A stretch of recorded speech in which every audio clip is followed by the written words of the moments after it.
அண்ட சராசங்களை படைத்த சர்வ வளங்களை தேவனாக கோடி நன்றி சுவாமி. கோடி நன்றி தோழர். உடைய பரிசுத்தமான இந்த ஓய்வு நாளிலே கூட சுவாமி நாங்கள் யாவரும் ஒன்று சேர்ந்து முடிய திருப்பொருளை பாடவும் உண்மை ஆராதிக்கவும் ஆண்டுவே உடைய திருவார்த்தைகளை தியானிக்கவும் நீர் எங்கள் கொடுக்க இந்த நல்ல நேரத்துக்காக கோடி நன்றி சுவாமி. எத்தனையோ பேருக்கு கிடைக்காத இந்த அற்புதமான பாக்கியமான நேரத்தை நீர் எங்களுடைய வாழ்க்கையில் மீண்டும் காண செய்ததற்காக நன்றி சுவாமி. பரிசுத்த ஆவியானவரே நீர் வாரம் உம்முடைய வார்த்தையின் வல்லமைகளை விளக்கினார். இயேசுவின் கிருபையாலே ஜெபிக்கிறோம். ஜெபத்திலும் நல்ல பிதாவே. ஆமென்.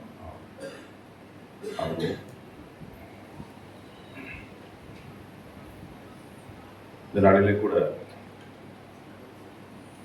நம்முடைய அருமையான ஆலயத்திற்கு அழைத்து கர்த்தருடைய வார்த்தையை தியானிக்கும்படியாக எனக்கு அன்பான அழைப்பு கொடுத்த ஆயிரவர்களுக்கும் அம்மா அவர்களுக்கும் ஆண்டவராக இயேசு கிறிஸ்து நாமத்தினாலே நன்றிகளையும் வாழ்த்துக்களையும் கூறுவதோடு அதற்கு முழு அனுமதி வழங்கிய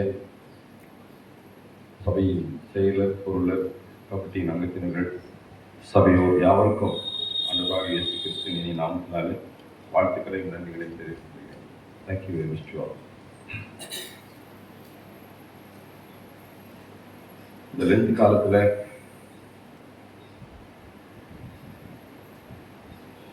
கடந்த வெள்ளிக்கிழமை அதிலிருந்து சில காரியங்களை நாங்கள் தியானித்தோம். பொதுவாக இந்த லென்த் காலங்களில் பாவங்களை எல்லாம் அறிக்கையிட்டு ஆண்டவரோடு ஒப்புரவாகும் பொழுதுதான் அவரோடு பரலோக ராஜ்யத்தில் அந்த நித்திய வாழ்க்கையில் நானும் நீங்களும் சேர்ந்து வாழ முடியும் என்பது. அந்த பாவமானது எங்கிருந்து புறப்படுகிறது என்று பார்க்கும் பொழுது நம்முடைய அவயங்களில் இருந்துதான் பாவமானது புறப்படுகிறது என்று வேதத்திலிருந்து சில காரியங்களை நான் பார்க்கிறோம். இதே நாளிலும் கூட அந்த பாவத்தை கொண்டு வரக்கூடிய சில காரியங்களிலிருந்து சாத்தானுடைய காரியங்களிலிருந்து நாம் மிகவும் எச்சரிக்கையாக இருக்க வேண்டும் என்பதின் அடிப்படையில் இந்த நாளில் வாசிக்கப்பட்ட வேத பகுதியில் கலாத்தியர் 6வது அதிகாரத்தில் 2வது வசனத்துடைய பின்பகுதியில் கூறப்பட்டது போல நீயும் வாசிங்க. கிறிஸ்துவினுடைய பிரமாணத்தை நிறைவேற்றுங்கள். 6வது அதிகாரம் 1வது வசனம். சகோதரரே, யாதொரு குற்றத்தில் அகப்பட்டால் ஆவிக்குரியவர்களாகிய நீங்கள் சாந்தமுள்ள ஆவியோடு அப்படிப்பட்டவனை சீர்பொருந்த பண்ணுங்கள். நீயும் சோதிக்கப்படாதபடிக்கு உன்னை குறித்து எச்சரிக்கையாயிரு. நீயும் அந்த இடத்துல நானும் சோதிக்கப்படாதபடிக்கு என்னை குறித்து எச்சரிக்கையா இருக்க வேண்டும். என்னதான் நான் ரொம்ப ஜாக்கிரதையா இருந்தாலும் சில நேரங்களில் சாத்தான் நம்மை சோதிக்கக்கூடும். அப்போ அந்த சோதனைகள் வரும் பொழுது கட்டாயம் வரும். ஆண்டவராகிய இயேசு கிறிஸ்து அந்த சராசரங்களை படைத்த தேவகுமாரன் அவரையே சாத்தான் கூட்டிட்டு போய் என்ன பண்றாரு, எவ்வளவு சோதனைகள். நானும் நீங்களும் சாதாரண ஒரு மனிதர்கள், சோதிக்கப்படாதபடிக்கு நாம் எச்சரிக்கையாக இருக்க வேண்டும். அது மட்டுமில்லாமல் நான் செய்கிற காரியங்கள் கர்த்தருக்கு உகந்ததுதானா என்று என்னையே நான் தத்துவ சோதனை கூட பண்ண வேண்டும். 4வது வசனம் பாருங்கள். அவனவன் தன் சுய கிரியையை சோதித்து பார்க்க கடவன். நாம் செய்யக்கூடிய காரியங்களை, கிரியைனா என்ன காரியங்களை ஒவ்வொரு முறையும் இது கர்த்தருக்கு உகந்ததுதானா, கர்த்தருடைய வார்த்தைக்கு கட்டுப்பட்டுதான் இதை நான் செய்கிறேனா என்று சோதித்து பார்க்க வேண்டும். சோதனைகள் நிச்சயமாய் வரும். லென்த் காலங்களிலே இன்னும் அதிகமான சோதனைகள் ஒவ்வொருடைய தனிப்பட்ட வாழ்க்கையில் வரும். ஒரு உதாரணமாக இப்படி நான் சொல்லுவது, இயேசு கிறிஸ்து இருக்கிறார், அவரிடத்துல சாத்தான் போறான். சாத்தான் சென்று நான் இன்றைக்கு நேரு நகர் சர்ச் வேறொரு சர்ச்சுக்கு போறேன், அந்த சர்ச்சில் ஒரு முக்கியமான ஒரு நபரை சொல்லி அவரை நான் இன்றைக்கு சோதிக்க போகட்டுமா என்று கேட்கிறார். இயேசு கிறிஸ்து என்ன சொல்லுவார்? என்னுடைய ஆலயத்துக்கு போனேன்னாப்பா அவரை சோதிக்க கூடாது என்று சொல்லுவாரா? இல்லை நீ போய் சோதிச்சுக்கோ, அவன் கையில் கொடுக்குறேன் அப்படின்னு சொல்லுவாரா என்று யோசித்து பார்க்க வேண்டும். லூக்காவின் புத்தகம் 22வது அதிகாரம்.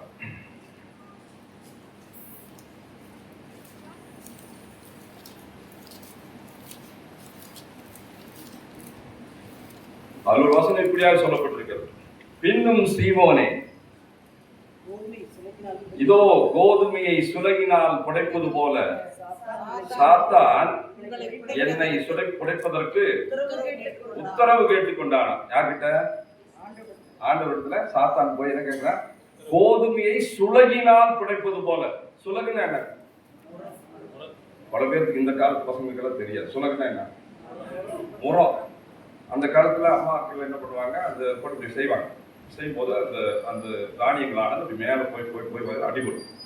கோதுமையை சுலகினால் புடைப்பது போல என்னை புடைப்பதற்கு சாத்தான் உத்தரவு கேட்டுக்கொண்டானா இயேசுவிடத்தில். சத்துரு சோதித்திட தேவ உத்தரவுடன் வருவார். சத்துரு சோதித்திட தேவ உத்தரவுடன் வருவார். ஆனால் இயேசு கைவிடார் தானாய் வந்து. ஆனால் இயேசு கைவிடார் தானாய் வந்து. அந்த நல்ல இயேசு எந்தன் சொந்தமானாரே. அந்த நல்ல இயேசு எந்தன் சொந்தமானாரே. சந்தோஷம் பொங்குதே, சந்தோஷம் பொங்குதே, சந்தோஷம் என்னில் பொங்குதே.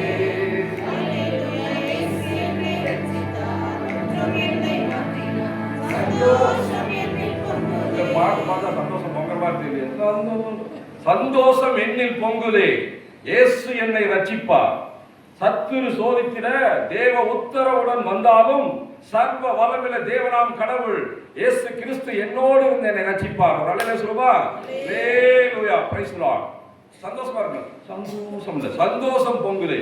இயேசு இல்லைன்னா அந்த சாத்தான் நம்மை சோதிக்க வரும்பொழுது இயேசு நம்மோடு இருப்பார். அதான் இந்த நாளினுடைய செய்திக்கு நான் வைத்திருக்கிற காரியங்கள். அதுல முக்கியமா நான் என்ன செய்தாலும் இந்த லென்த் காலத்துல சில காரியங்களெல்லாம் அப்படியே இருக்கிறாங்க சில பேர். நம்ம என்னதான் போய் பிரசங்கம் பண்ணினாலும் போதித்தாலும் வேதம் வாசித்தாலும் சில காரியங்களிலிருந்து நாம் எப்படி இருக்க வேண்டும் என்று 3 தலைப்புகள் இந்த நாளில் தியானிக்க இருக்கலாம். 3 தலைப்புகளை நான் தியானிக்கிறேன். என்ன போதனைகள் வந்தாலும் என்ன செய்தாலும் நான் மாறாவிட்டால் ஒன்றும் நடக்காது. முதலாவது, நான் மாற வேண்டும். முதல் தலைப்பு, நான் மாற வேண்டும். அடுத்தது, மறக்க வேண்டும். சில காரியங்களெல்லாம் நான் மறக்க வேண்டும். என்னுடைய கடந்த கால காரியங்களெல்லாம் நான் என்ன செய்ய வேண்டும்? சிலதெல்லாம் மறக்க வேண்டும். மாற வேண்டும், மறக்க வேண்டும், மறிக்க வேண்டும். காலையில் வந்து மறிக்க வேண்டும் சொல்றாரு. மறிக்க வேண்டும். மறிப்பதென்றால் சரீரத்தின் மரணம் அல்ல. என்ன மரணம் என்று பார்க்கலாம். இந்த 3 காரியங்களை குறித்து இந்த நாளில் சிந்திப்போம். தயவு செய்து செல் வச்சுக்கிறவங்க அதெல்லாம் கொஞ்சம் சவுண்ட் கம் பண்ணிக்கங்க, கவனிங்க. மாற வேண்டும். எதற்காக நான் மாற வேண்டும்? ஒரு நாளிலே ஆண்டவராகிய இயேசு கிறிஸ்துடைய வருகை இந்த பூமியில் இருக்கிறது. நான் சென்ற வாரத்திலே வெள்ளிக்கிழமை சொன்னேன். இயேசு கிறிஸ்துடைய வருகை மிக சமீபமாக இருக்கிறது. அவர் வருவதற்குண்டான அடையாளங்கள் மத்தேயு 25-26 சொல்லப்பட்டிருக்கிறது. உங்களுக்கு தெரியும்ல? தெரியும். நான் திருப்பி சொல்ல வேண்டும். அவைகளில் இயேசுடைய வருகைக்கு உண்டான காரியங்கள் என்னென்ன சொல்லப்பட்டிருக்கிறதோ அத்தனையும் நடந்துவிட்டது. ஒன்றே ஒன்று தவிர, யுத்தம். நேற்று ஆரம்பிச்சுட்டாங்க நினைக்கிறேன். கொள்ளை நோய் வந்து போயிடுச்சு. கொள்ளை கொண்டு போயிடுச்சு. பார்த்துக்கங்க, கொள்ளை நோய் இதுதான் காட்டிட்டேன். கொள்ளை நோய். சுனாமி வந்தது. சந்திரன் சிவப்பாய் மாறும் என்று சொல்லப்பட்டிருந்தது. சிவப்பாய் மாறியது சந்திரன் இஸ்ரேலில். உங்களுக்கு தெரியும். இயேசுடைய வருகை சமீபமாக இருக்கிறது என்பதற்கு இவைகள் எல்லாம் அடையாளம். புகை காடுகளாய் மாறும் என்று சொல்லப்பட்டது. எஸ், புகை காடுகளாய் மாறியது. எரிமலைகள் வெடிப்பு புகை காடுகளாய் மாறியது. மிக முக்கியமான காரியமான யுத்தம் சிறிய உக்ரைன்ல ஆரம்பிச்சு இப்போ அந்த யுத்தமும் தொடங்கியாச்சு. அது இன்னைக்கு என்ன நிலைமையில போய் முடியும் தெரியாது. ஈரான் அமெரிக்காவுக்கு எதிராக, அமெரிக்கா ஈரானுக்கு எதிராக, இஸ்ரேலும் அமெரிக்காவும் இஸ்ரேலும் முக்கியமான பார்ட் இஸ்ரேல் தேசம். வேதத்தில் சொல்லிய வார்த்தைகள் எல்லாம் நிறைவேறிக் கொண்டிருக்கிறது. ஆகவே நீங்களும் நானும் அந்த இயேசுவின் சமீபமான காலத்திற்கு, இயேசு வரும் பொழுது அவர் அந்த வான வீதியிலே தூதர்களோடு அவரை வந்து இறங்கும் பொழுது நாம் அவரோடு சேர வேண்டும் என்பதுதான் ஆலயத்துக்கு வருவதும் நம்மை மாற்றிக்கொள்வதும். இயேசு எங்கே வருகிறார் என்று நான் கேட்டேன். இயேசு எங்கே வருகிறார்? ஒலிவ மலையிலே வருகிறார். அந்நாளிலே அவருடைய பாதம் அந்த மலையின் மீது வந்து இறங்கும். அப்பொழுது அந்த மலை கிழக்கிலிருந்து மேற்காக இரண்டாக பிளக்கப்படும் என்று சகரியா எழுதி வைத்த தீர்க்கதரிசியின் 2வது தீர்க்க தரிசனம் நிறைவேற காத்திருக்கிறது. தயவு செய்து அதை வீட்டில் போய் படிங்க. சகரியா அவர் எழுதிய 2 தீர்க்க தரிசனங்கள் ஒன்று நிறைவேறியது என்று பார்த்தோம். கழுதியின் குட்டியின் மீது ஏறி வருவார் என்று அவர் எழுதி வைத்த 1வது தீர்க்க தரிசனம் நிறைவேறியது. மத்தேயு எழுதியிருப்பார், தீர்க்க தரிசனம் நிறைவேறுவதற்காக இப்படி நடந்தது என்று எழுதியிருப்பார் அந்த காரியத்தில். ஆகவே 2 தீர்க்க தரிசனங்களில் ஒன்று நிறைவேறிவிட்டது, ஒன்று நிறைவேற காத்திருக்கிறது. நீங்களும் நானும் எவ்வளவு பரிசுத்தமாக இருக்க வேண்டும். அவரோடு சேர்ந்து அந்த பரலோக ராஜ்யத்தில் வாழ்வதற்கு 1வது காரியம் மாற வேண்டும். எப்படி மாறணும்? சிம்பிள் தான், வெரி சிம்பிள். மத்தேயு 18வது அதிகாரம் 3வது வசனம் சிம்பிளா சொல்லுது. நீங்க எப்படி மாறினா அப்படின்னு சொல்லி என்ன திரும்பி, அதுதான் இம்பார்ட்டன்ட். என்ன திரும்பி? நான் திரும்பி இல்ல, மனம் திரும்பி. ஒவ்வொருவரும் தன்னுடைய மனதால் திரும்ப வேண்டும். மனம் திரும்பி பிள்ளைகளை போல் ஆகாவிட்டால் பரலோக ராஜ்யத்திலே பிரவேசிக்க மாட்டீர்கள். என்னங்க சத்தமா? மெய்யாகவே. ஒரு கடவுள் மனித குலத்திற்கு, மனித சமுதாயத்திற்கு சத்தியம் பண்ணி சொல்றார். சத்தியம் பண்றார் ஆண்டவன், நமக்கு சத்தியம் பண்றார். மெய்யாகவே பரலோக ராஜ்யத்திலே நீங்களும் நானும் நுழைய வேண்டும் என்றால் நான் மனம் திரும்பி அல்ல, மனம் திரும்பி குழந்தைகளை போல மாற வேண்டும் என்று வேதம் சொல்லுகிறது. மனம் மாற வேண்டும், குழந்தையை போல் மாற வேண்டும். ஏன் குழந்தையை போல் மாற வேண்டும் என்றால் அந்த குழந்தையானது வஞ்சனை தெரியாது. ஒரு குழந்தைக்கு வஞ்சனை தெரியாது, பொய் பேச தெரியாது, கபடம் தெரியாது, சூது தெரியாது, அடுத்தவனை கெடுக்க வேண்டும் என்று தெரியாது, திருட தெரியாது. அந்த குழந்தை சிரிக்க மட்டும் தெரியும். ஒவ்வொருவரும் குழந்தையை போல மாற வேண்டும். ஏனென்றால் குழந்தையை போல் மாறினாதான் பரலோக ராஜ்யத்தில் நாம் நுழைய முடியும். லூக்கா 18:16 வசனத்தில்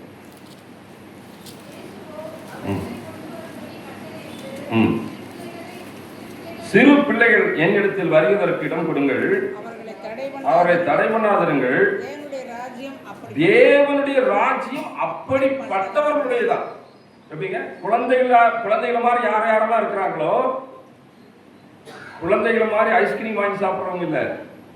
குழந்தைகளுடைய சுவாபம், அந்த குழந்தைகளுடைய மனநிலை, அதை போல மாறி யாரெல்லாம் இருக்கிறார்களோ அவர்களுடையதுதான் தேவனுடைய ராஜ்யம். தேவனுடைய ராஜ்யத்துல கள்ளம் இல்லை, கபடம் இல்லை, பொய் இல்லை, சூது இல்லை, திருட்டு இல்லை, கொலை இல்லை, எதுவும் இல்லை. அப்படி இல்லாத ஒரே ஒரு படைப்பு என்றால் அது குட்டி குழந்தைகள் தான். அந்த குழந்தைகளை போல நீங்களும் நானும் மாற வேண்டும். குழந்தைகளை போல மாறிட்டோம்னா, மிகப்பெரிய அரசன் தாவீது, அவன் உள்ளத்திலே குழந்தையை போல கர்த்தருக்கு முன்பாக நான் ஒன்றுமில்லை, குழந்தையை போல மாறியதால் தான் அவ்வளோ பெரிய ராஜா நடனமாடிட்டு வந்தார் என்று வேதத்தில் சொல்லப்பட்டிருக்கிறது. சாமுவேல் நடனமாடி கொண்டு வந்தார். அப்ப நீங்கள் நான் குழந்தையை போல மனம் மாற வேண்டும். அந்த குழந்தைக்கு எதுவுமே தெரியாது, இவன் இப்படி அப்படி அப்படியெல்லாம் பேச தெரியாது. 2 ராஜாக்களில் ஒரு சம்பவம் இருக்கிறது. சிரியாவினுடைய படைத்தலைவன், சிரிய ராஜாவினுடைய படைத்தலைவன் நாகமான். உங்களுக்கு தெரியும். நாகமான் சிரியா ராஜ்யம் எங்க இருக்கு? சிரியா எங்க இருக்கு? கலிலேயா, சமாரியா, யூதேயா, இதுதான் இஸ்ரேல். இந்த இஸ்ரேலுக்கு மேலே இருக்கிறது டமாஸ்கஸ், டமாஸ்கஸ் பக்கத்தில் இருக்கிறது சிரியா. இன்னைக்கும் அது சண்டை தான். அந்த சிரியா நாட்டிலிருந்து அவ்வளோ தூரத்திலிருந்து அவன் அங்கிருந்து படையெடுத்து வருகிறான் எருசலேமுக்கு. எருசலேமுக்கு படையெடுத்து வந்து எருசலேமில் உள்ள அத்தனை பேரையும் கைது செய்து தன்னுடைய நாட்டுக்கு கொண்டு செல்கிறான். தன்னுடைய நாட்டுக்கு கொண்டு செல்லும் பொழுது அந்த கைதிகளில் ஒரு குட்டி குழந்தையும் போகுது, பெண் குழந்தை கைதாகி போகுது. அங்க போய் நீ இருந்தங்க எருசலேம், யூதேயா, யூதேயாவில் தான் எருசலேம் இருக்கு. யூதேயா, சமாரியா, கலிலேயா தாண்டி டமாஸ்கஸ் தாண்டி சரியா போயாச்சு. ஒரு நாடு விட்டு நாடு அந்த குழந்தையை கைதியாய் கொண்டு செல்கிறான் அந்த மனிதன், படைத்தலைவர். அங்க போடுங்க அந்த நாகமான் மிகப்பெரிய படைத்தலைவர் தன்னுடைய வீட்டுக்குள்ளாரை போய் தன் அறைக்குள்ளாரை போகும் பொழுது எல்லாத்தையும் கொண்டு போய் அடைச்சிட்டு செய்ய வேண்டிய காரியங்களாம் செஞ்சுட்டு இந்த குழந்தையை மட்டும் பார்த்து இந்த பெண் குழந்தையா இருப்பதனால தன்னுடைய மனைவிக்கு பணிவிடை செய்யும்படியா இந்த குழந்தையை வீட்டுக்கு கூட்டிட்டு போயிடலாம். அந்த குழந்தை பேசாம போகுது. தன்னுடைய பெற்றோர், தன்னை உற்றார் உறவினர், தாய் தகப்பன்மார், சூழல்கள் எல்லாவற்றையும் விட்டு போட்டு அந்த குழந்தை தனியாக அங்கே போகுது. அப்பொழுது இந்த நாகமான் தன் கிரீடத்தை கலட்டி வைத்து சோடு எடுத்து வச்சுட்டு தன் நெஞ்சிலே இருக்கக்கூடிய கவச குண்டங்கள் எல்லாம் கலட்டி வைக்கும் போது அந்த குழந்தை பார்க்கிறது. அவன் உடம்பு முழுவதும் வெண் குஷ்டம், அவன் உடம்பு முழுவதும் குஷ்டம்.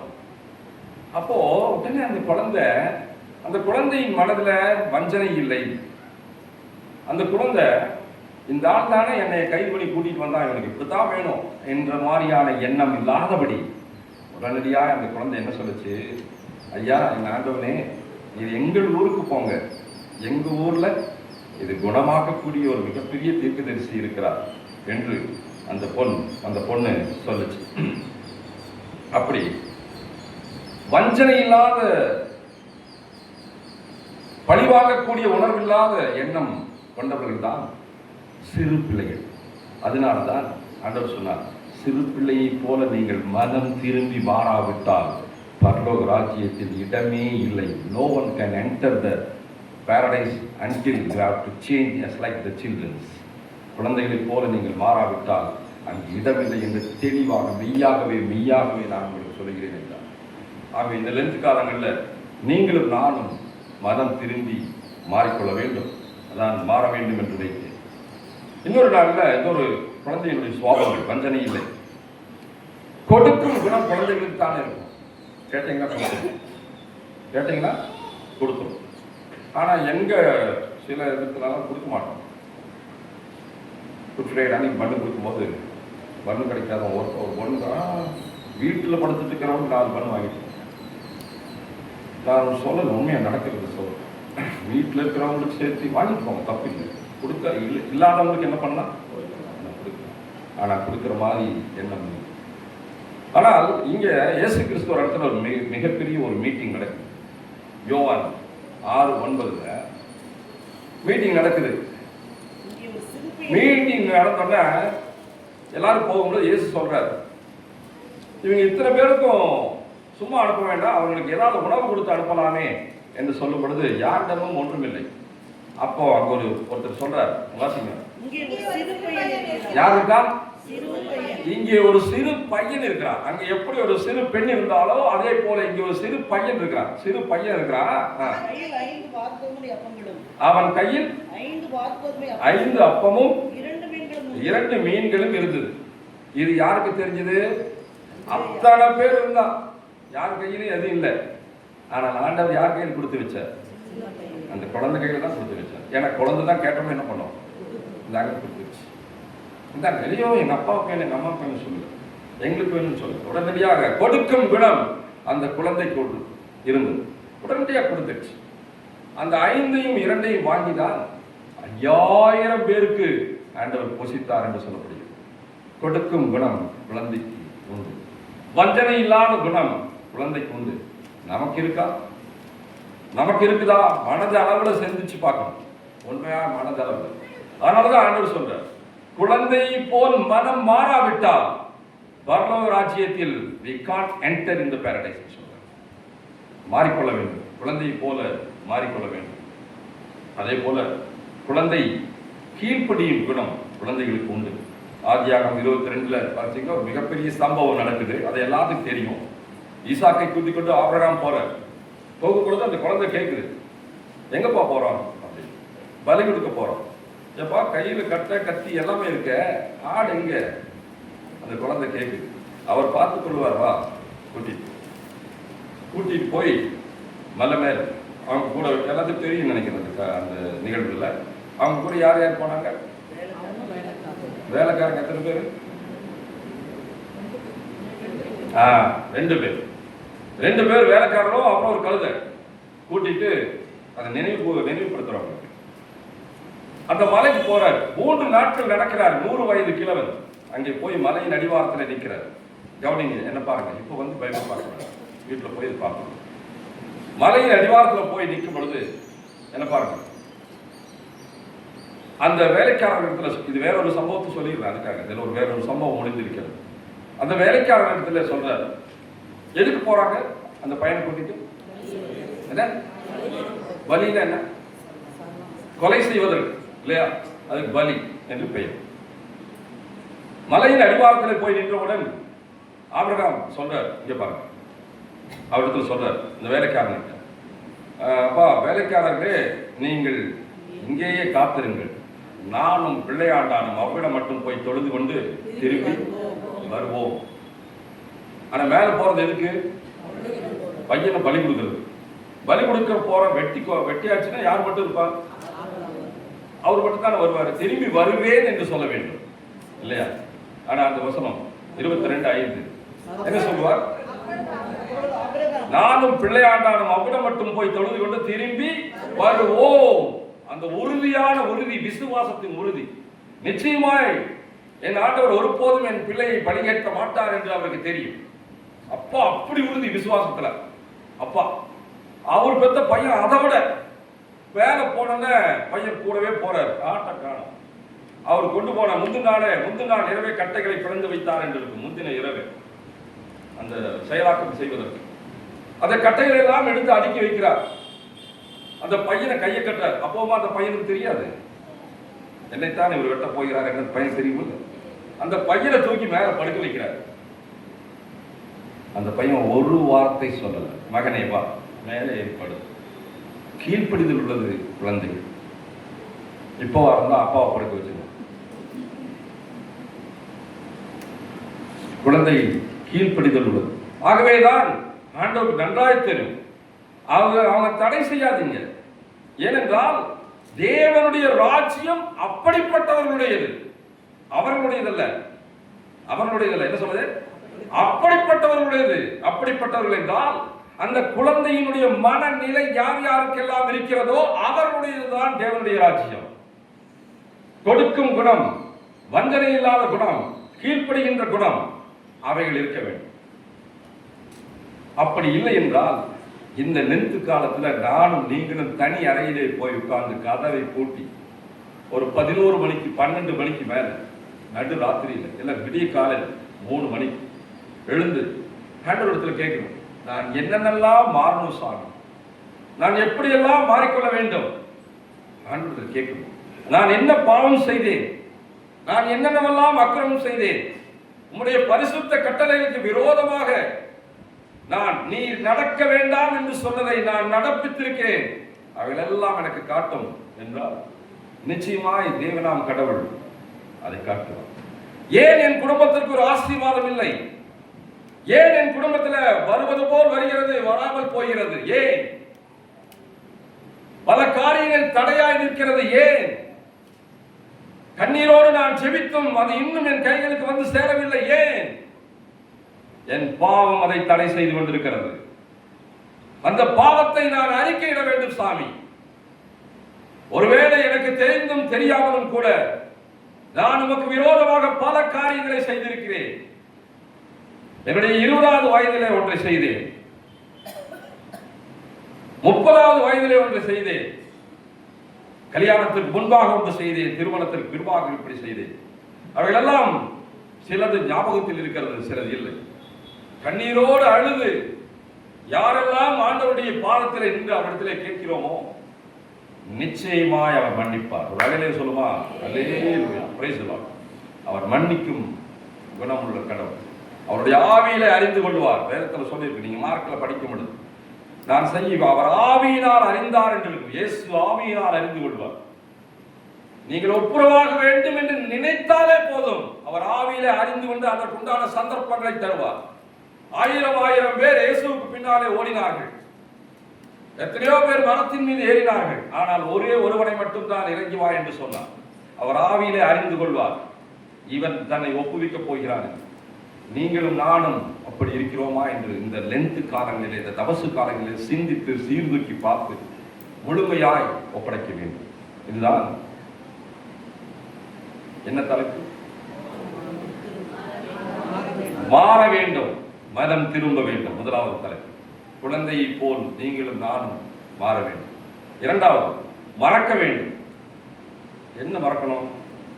9 மணிக்கு கோயிலுக்கு வரணுங்கிறத மறக்கணுமா?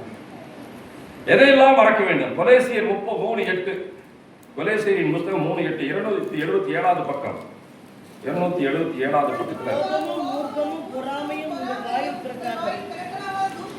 பக்கத்துல ரொம்ப அருமையா வாசிங்க வந்து இதெல்லாம் விட்டு நான் என்ன பண்ணணும்? அதெல்லாம் மறந்துடணும். இதெல்லாம் எனக்குள்ள இருந்தது, இல்லைன்னு நான் சொல்லவே முடியாது. இல்லைன்னு நான் சொல்லவே முடியாது. கோபமும் மூர்க்கமும் பொறாமையும் பிறக்கலாகாத, பிறக்கலாகாத, அது வரவே கூடாத வாயில. ஆனா பேசுறதெல்லாம் வாயில தான். ஒருவருக்கொருவர் பேசுவது வேறெங்க இல்லை, நான் அடிச்சு சொல்லுவேன். தேவ சமூகத்தில் துணிகரமாய் உன் வாயினால் வார்த்தை ஒன்றும் பேசாமல் இரு, மனம் பதறி ஒரு வார்த்தையும் சொல்லாமல் இரு. பிரசங்கி 5:3 உன் வாயினால் ஒரு வார்த்தையும் சொல்லாமல் இரு. தேவன் உன் வாயின் வார்த்தைகளினால் கோபம் கொண்டு உன் கையின் பிரயாசத்தை அழிப்பானேன். ஹல்லேலூயா, பிரைஸ் தி லார்ட். அப்போ அப்பேற்பட்ட கோபமே நானும் சொல்றேன், எனக்கும் கோபம் இருக்கு. நான் எப்படியாவது சொல்லுவாங்க, எனக்கு கோபப்படக்கூடாது. இந்த நாட்கள்ல கோபப்படக்கூடாது சாமி, கோபம் டக்குனு கோபம். பஸ்ஸில் ஒருத்தர் பைபிள் வச்சு நிற்கிறார், சர்ச்சுக்கு போகணும். பக்கத்தில் இருக்கிற ஒரு பெரிய தெரியாம காலை பேசிட்டார். உடனே திரும்பி, எங்கேயா கண்ணை வச்சிருக்கிற? எத்தனையோ சின்னதாக நான் சொல்றேன், மிகப்பெரிய கோபங்கள் அது எங்கெங்கே போய் முடிகிறது. கோபங்கள் இருக்கக்கூடாது, அவைகள் எல்லாம் மறந்து விட வேண்டும். நான் மறந்து விட 1 தீமோத்தேயு புஸ்தகம் 6வது அதிகாரம் 5வது வசனம். 1 தீமோத்தேயு 6:5 கெட்ட சிந்தை உள்ளவர்களும் சத்தியம் இல்லாதவர்களும் இதாங்க முக்கியம். தயவு செய்து பார்த்துங்க, எல்லாம் படிச்சுக்குங்க. முக்கியமானவங்க எல்லாம் படிச்சுக்குங்க. படிங்க. தேவ பக்தியை ஆதாய தொழில் என்று எண்ணுகிறவருமாய் இருக்கிற மனுஷர்களால் உண்டாகும் மாறுபாடான தர்க்கங்களும் பிறக்கும். இப்படிப்பட்டவர்களை விலகு, அவர்களை மறந்து விடு. தெய்வ பக்தியை ஆதாய தொழில் என்று செய்பவர்கள் கொடுக்கக்கூடியவர்களை என்ன பண்ணணும்? விட்டு விலகு. தெய்வ பக்தியை ஆதாய தொழிலாய் நான் சொல்லலைங்க, வேதம் சொல்லுங்க. அவங்க எல்லாம் மறக்க வேண்டும். 6 போதும் என்கிற மனதுடன் கூடிய தெய்வ பக்தியே மிகுந்த ஆதாரம். எனக்கு போதும், இன்னும் வேணும் என்கிற ஆசையை விட்டுவிடு. ஆசையே அழிவுக்கு காரணம். அவைகளை மறந்து விட்டுவிட வேண்டும். முக்கியமா ரோமரின் புஸ்தகம் 6வது அதிகாரம், ரோமரின் புஸ்தகம் 6வது அதிகாரம் 20வது வசனம் வாசிங்க. பாவத்திற்கு நீங்கள் அடிமைகளாய் இருந்த காலத்தில், இப்ப எப்படி இருக்கிறோம்? இப்ப நம்ம நீதிக்கு உள்ளவர்களா இருக்கிறோமா, பாவம் உள்ளவர்களா இருக்கிறோமா? ஆனால் வேதம் சொல்லுது நம்ம எல்லாம் நீதிமானாக கருதி அவர் எழுதியிருக்கிறார். என்ன எழுதியிருக்கிறார்? பாவத்திற்கு நாங்கள் அடிமைகளாய் இருந்த காலம் ஒன்று இருந்ததா, இப்ப இல்லையா? அப்படியா? சரி, அப்படியே வச்சுக்கோ. பாவத்திற்கு அடிமைகளாய் இருந்த காலத்தில் நீதிக்கு நீங்கினவர்களாக இருந்தீர்களே. அப்போ நான் என்ன செய்யணும்? அந்த பாவத்திற்கு நான் அடிமையா இருந்த பொழுது என்னென்ன காரியங்களை நான் செய்து பாவத்திற்கு அடிமையானேனோ அவைகளை எல்லாம் நான் என்ன செய்யணும்? புரியுதுங்களா? புரியுதா? பாவத்திற்கு அடிமையா இருந்த காலத்தில் நான் எதனால் பாவத்திற்கு அடிமை ஆனேனோ அந்த காரியங்களை எல்லாம் நான் என்ன செய்ய வேண்டும்? இந்த லென்த் காலங்களில் மறந்து விட்டுவிட வேண்டும். மறந்து விட்டு மீண்டும் நான் என்னை நீதிக்கு அடிமையாய் ஒப்புக் கொடுக்க வேண்டும். ஹல்லேலூயா. நீதிக்கு அடிமையாய் நான் ஒப்புக் கொடுக்க வேண்டும். அதாங்க அருமையான வசனம். இந்த வசனங்கள் எல்லாம் வீட்டுல போய் பாருங்க. 21வது வசனம் வாசிங்க. இப்பொழுது இங்க பாருங்க, அழகா சொல்லுது. இப்பொழுது எங்களுக்கு வெட்கமாக தோன்றுகிற காரியங்களினாலே அக்காலத்தில் ரெண்டா பிரிக்கிறா பாருங்க. இப்பொழுது இப்போ நாம இருக்கிறோம் இல்லையா, இப்ப வாழ்ந்துட்டு இருக்கிறோம். இப்பொழுது எங்களுக்கு வெட்கமாய் தோன்றுகிற காரியத்தினாலே அக்காலத்தில் உங்களுக்கு என்ன பலன் கிடைத்தது? அழகான வசனம். இது நல்லா பிரித்து முழுமையா நிறைவாய் படித்தாலுடையவைகளை புரிவது கஷ்டம். அவன் சொல்றா, என்ன சொல்றா? வெட்கமாய் தோன்றுகிறது. எது?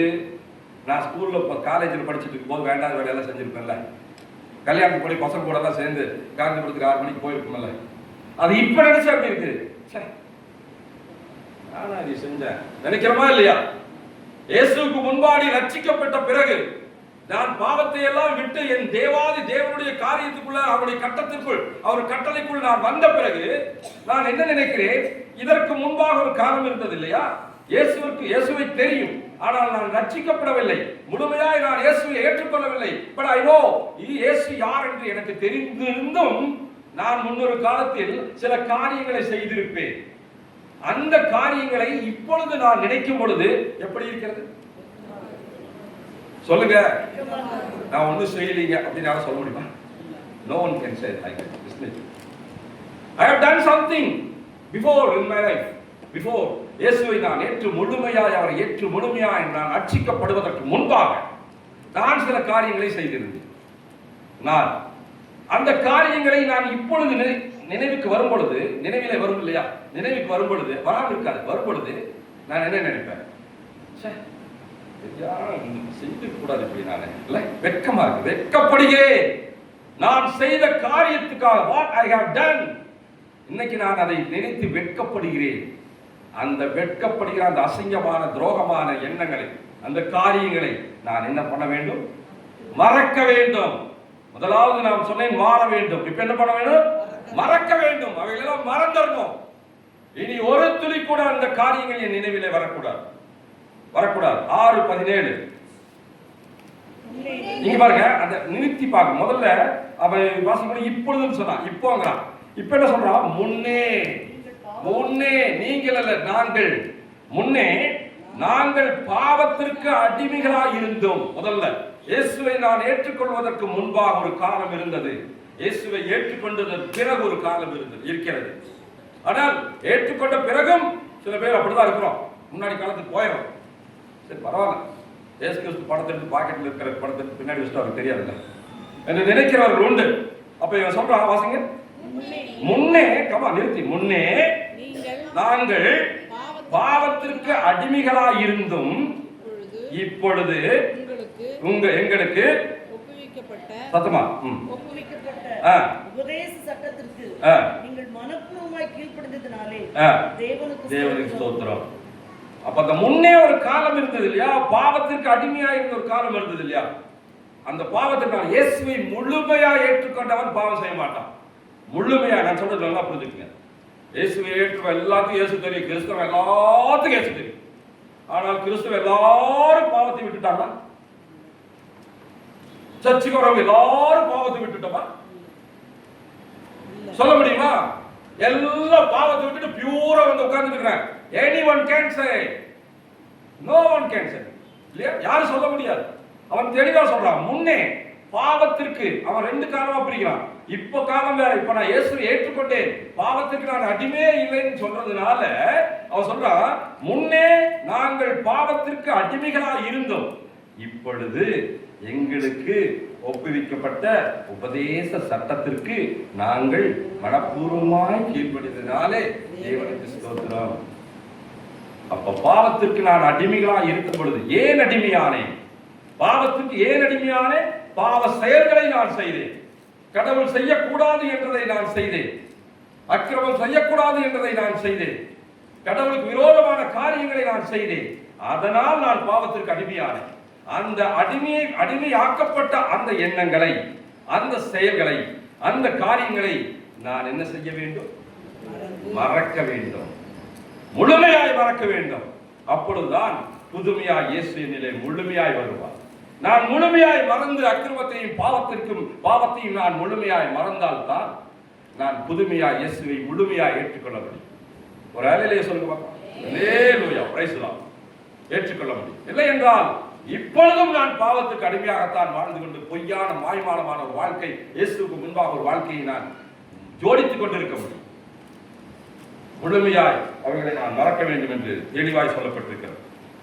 6:19 எங்கள் மாம்ச பலவீன நிமித்தம் மனுஷர் பேசுகிற பிரகாரமாய் பேசுகிறேன். நல்ல கவனிங்க. அக்கிரமத்தை நடப்பிக்கும்படி முன்னே நாங்கள் எங்கள் அவயங்களை அசுத்தத்திற்கும் அக்கிரமத்திற்கும் அடிமைகளாக ஒப்பு கொடுத்தது போல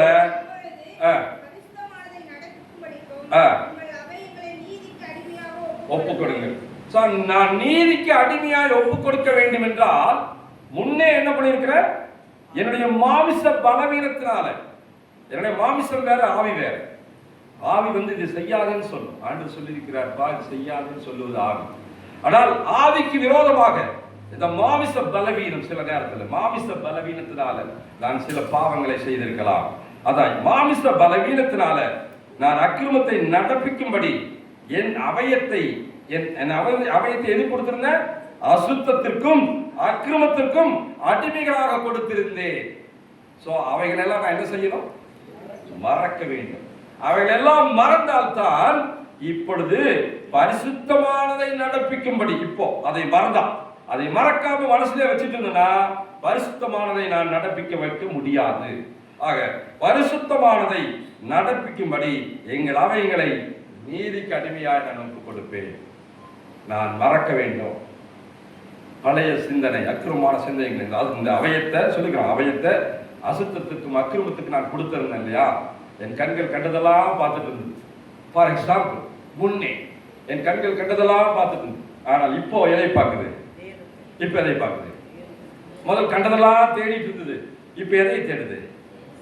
நான் அதை மறந்தால்தான் நான் நீதி கடுமையாக முடியும். நான் நீதி கடுமையானால் தான் கடவுளுடைய பரிசுத்தத்துக்குள் வர முடியும்.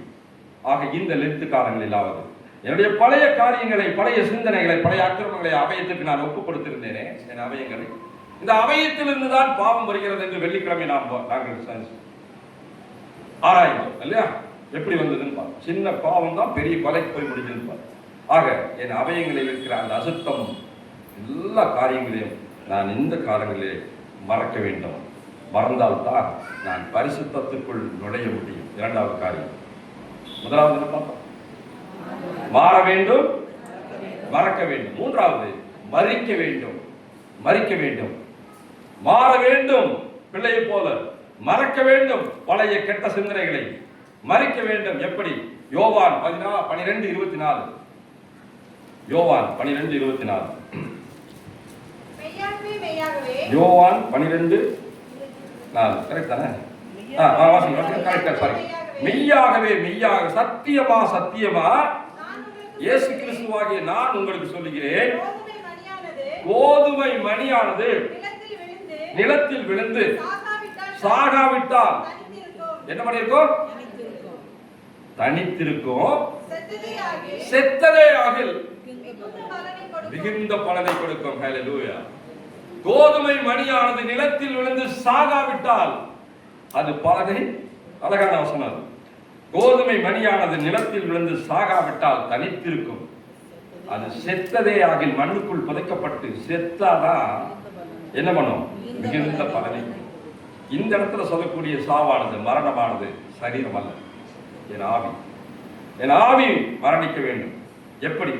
6:7 ரோமர் 6:7 சரி 6:4 ரோமர் 6:4. மேலும்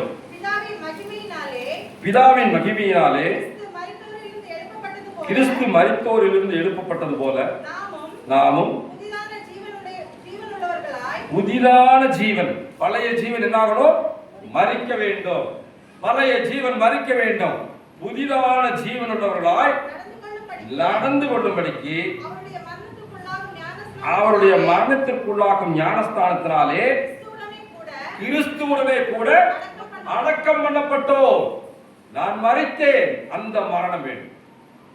நான் இன்னும் மரிக்கவில்லை என்றால் அந்த மரணத்தை நான் மரிக்க வேண்டும். கோதுமை மணியை போல சாக வேண்டும். என் பழைய எண்ணம் சாக வேண்டும். என் பழைய பார்வை சாக வேண்டும். என் பழைய சிந்தனை சாக வேண்டும். பழைய நடக்கை சாக வேண்டும். பழைய கால்கள் சாக வேண்டும். புதிதா எனக்குள் பிறக்க வேண்டும். ஹல்லேலூயா. நான் மரிக்க வேண்டும்.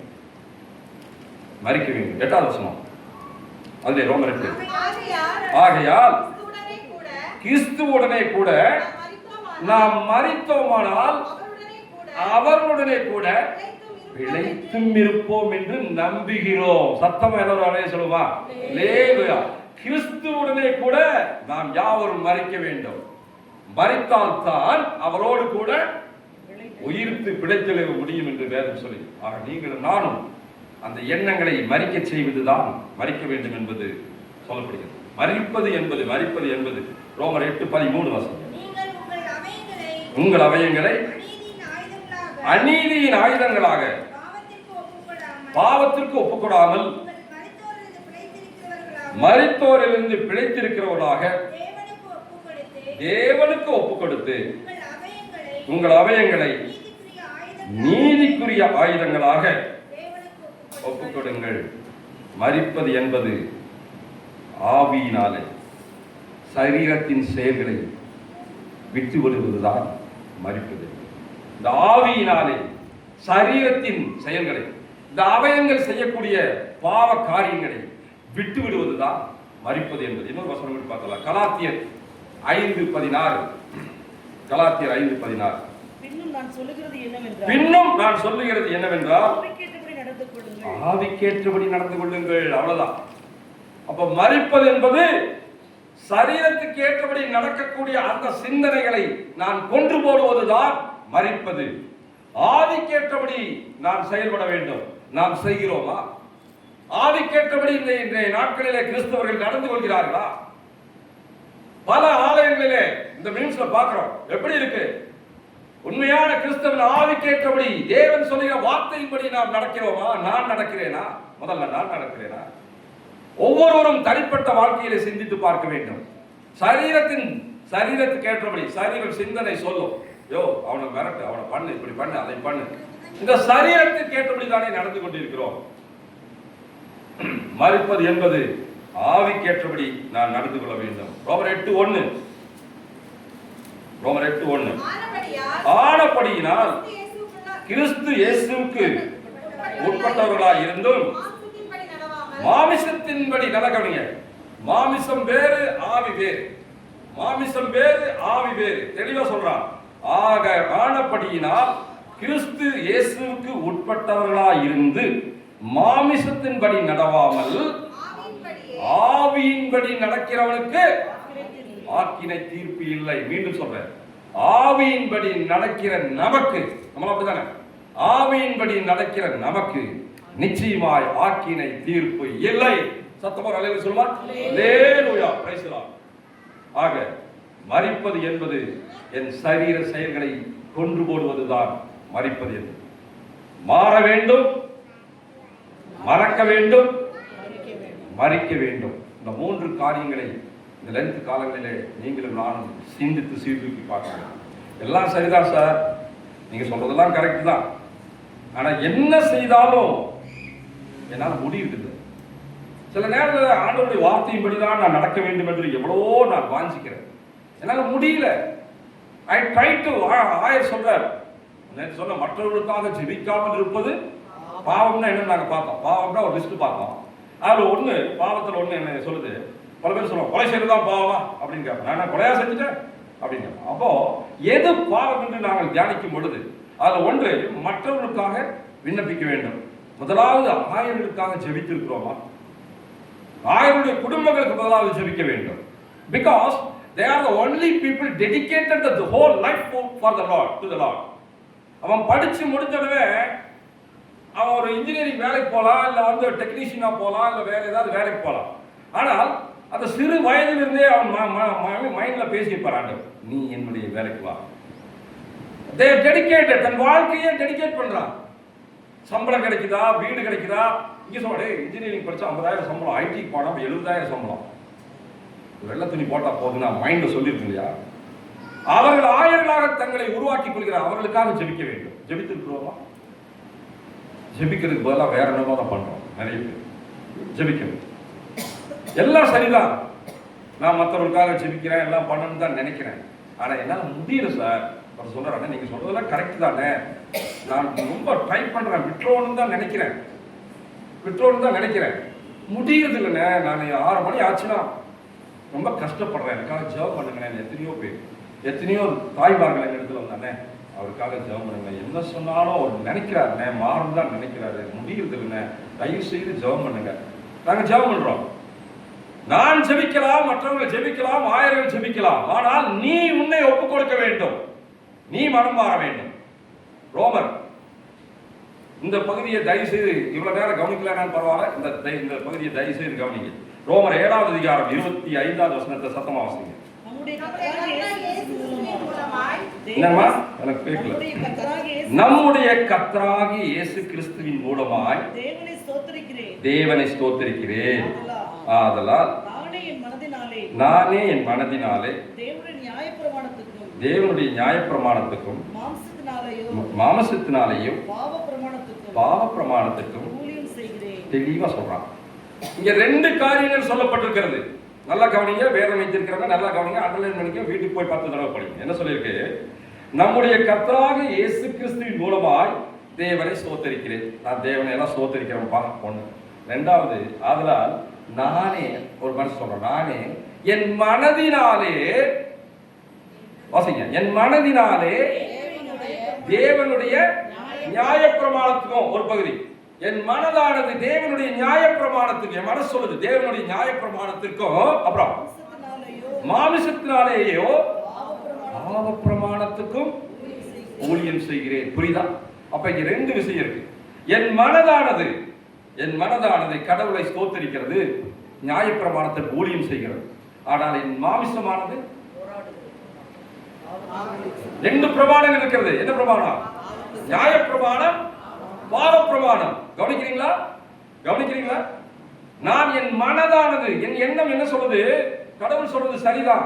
ஃபார் எக்ஸாம்பிள், ஒரு சின்ன ஒரு உதாரணம் சொன்னேன். ஆயா சொல்வார், லென்த் காரணமா வாரம் டெய்லி காலையில் 4 மணிக்கு 5 மணிக்கெல்லாம் ஆலயத்துக்கு வந்துடும். என் மனது சொல்லுது ஆலயத்துக்கு 40 நாள் 5 மணிக்கு போகணும்னு சொல்லுது. ஃபார் எக்ஸாம்பிள் சொல்லுது, 5 மணிக்கு நான் போக வேண்டும் என்று மனதினாலே நான் நியாயப்பிரமாணத்துக்கு ஊழியம் செய்ய என் மனது எண்ணுகிறது.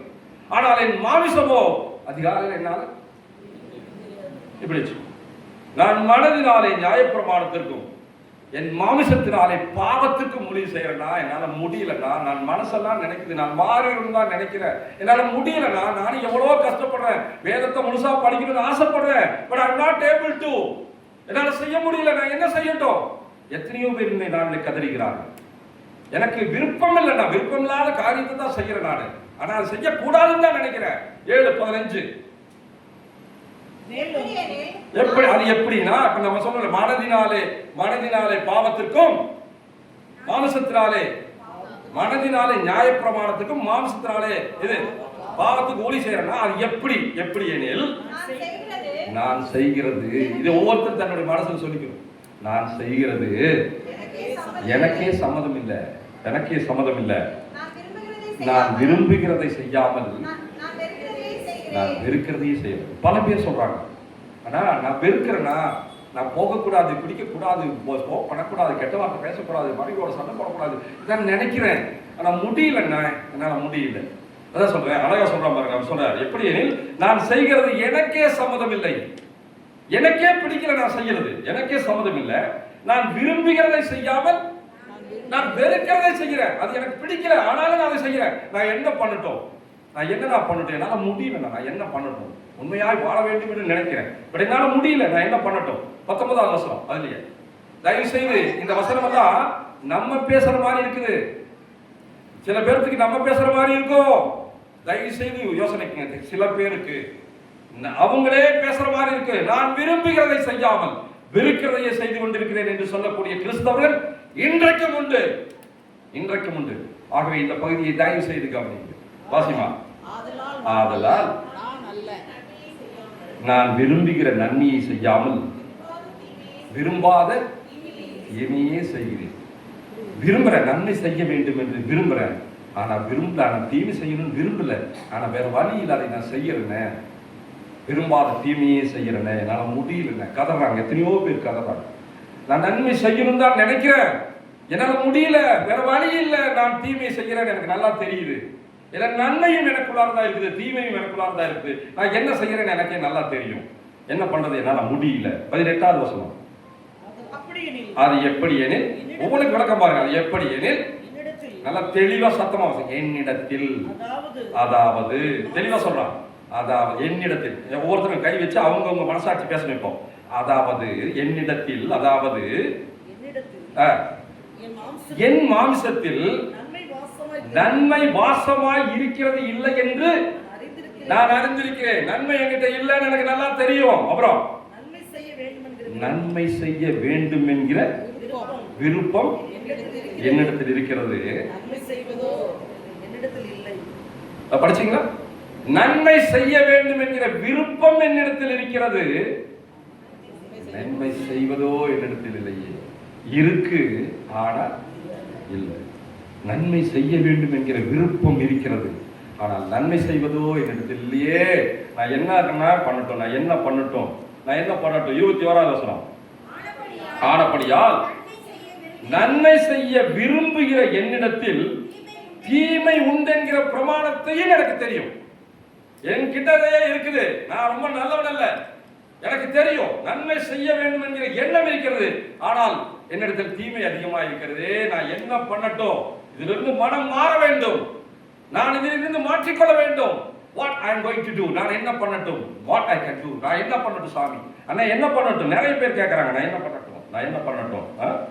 23வது வசனம். அது வேண்டாம், 24வது வசனம்.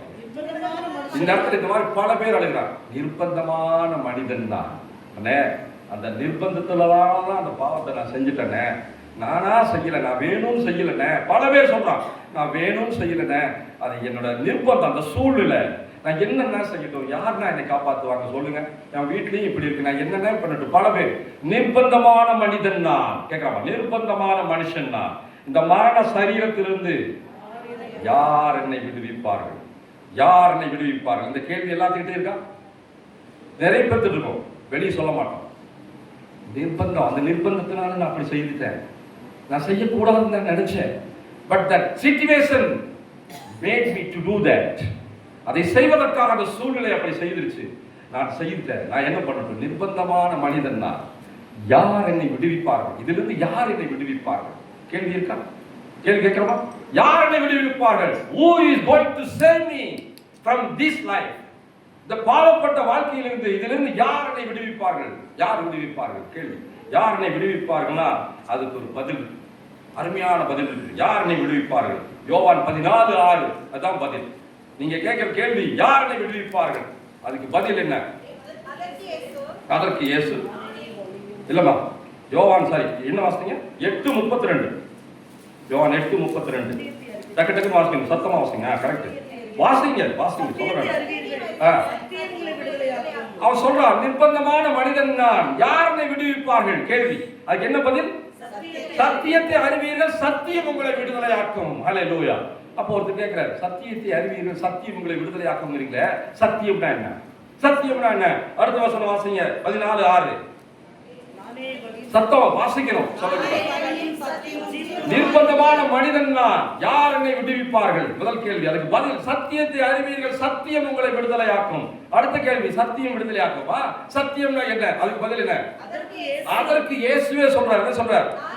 நானே வழியும், நானே சத்தியமும், நானே ஜீவனுமாய் இருக்கிறேன்.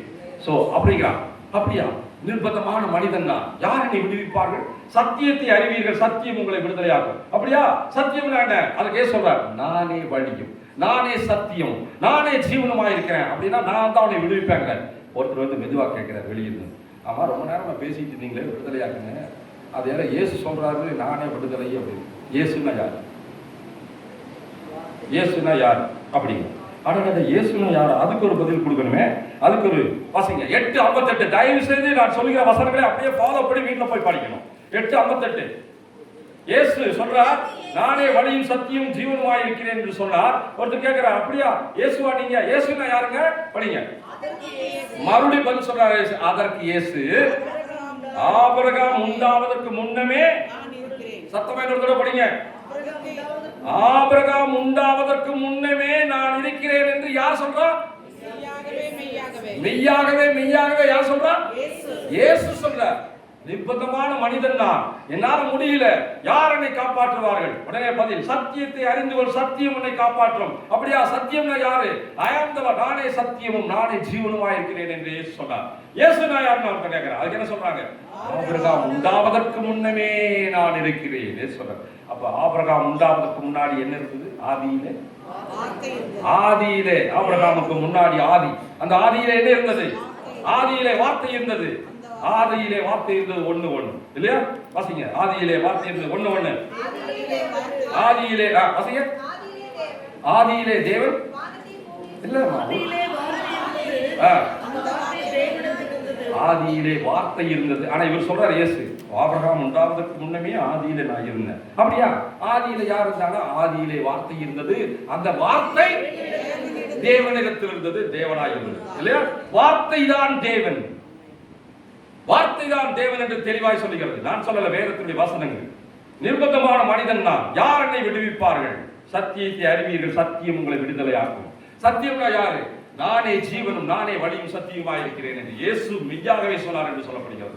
அப்படி என்றால் இயேசுவா? இயேசு நீங்க யார்? ஆபிரகாம் உண்டாவதற்கு முன்னமே நான் இருந்தேன். அப்படியா? ஆபிரகாம் உண்டாவதற்கு முன்னமே ஆதியிலே. அப்ப ஆதியிலே என்ன இருந்தது? ஆதியிலே வார்த்தை இருந்தது. அந்த வார்த்தை தேவனாய் இருந்தது. ரைட். அந்த வார்த்தை இப்போ எங்க இருக்கு? நம் கைகளில் இருக்கு. ஒரு வேலையில சொல்லுவோம், அந்த வார்த்தை கைகளில் இருக்கு. நான் கேட்டுக்கொண்ட கேள்வி என்ன? நிர்பந்தமான மனிதன் நான், யார் என்னை விடுவிப்பார்கள்? இல்லையா? அந்த வார்த்தை என்ன செய்யுதுன்னா, இப்ப வாசிங்க, அந்த வார்த்தை செய்யும். யோவான் 15:7.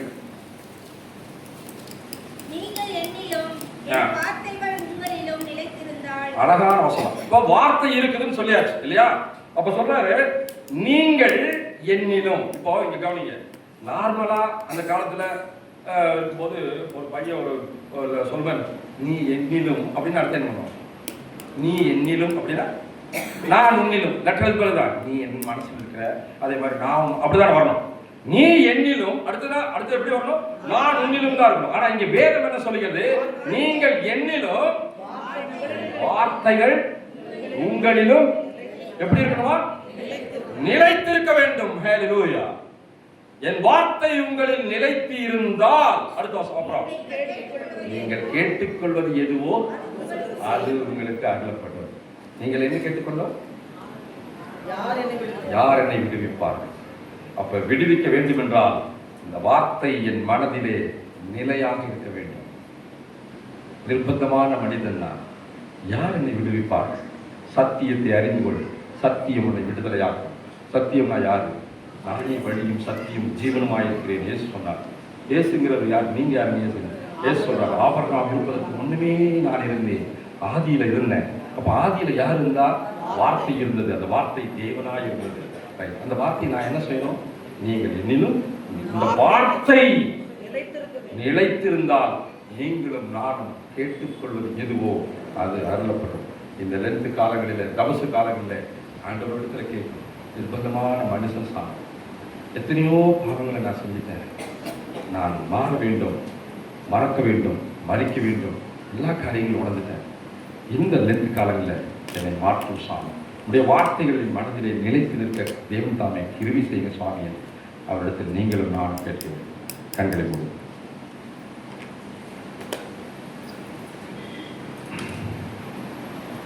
அன்புள்ள ஆண்டவரே, ஸ்தோத்திரிக்கிறோம் சுவாமி, ஸ்தோத்திரிக்கிறோம். இந்த நாளிலும் கூட கேட்ட சத்தியத்தின் பிரகாரமாக எங்களுடைய வாழ்க்கையை நீ மாற்றும் சுவாமி.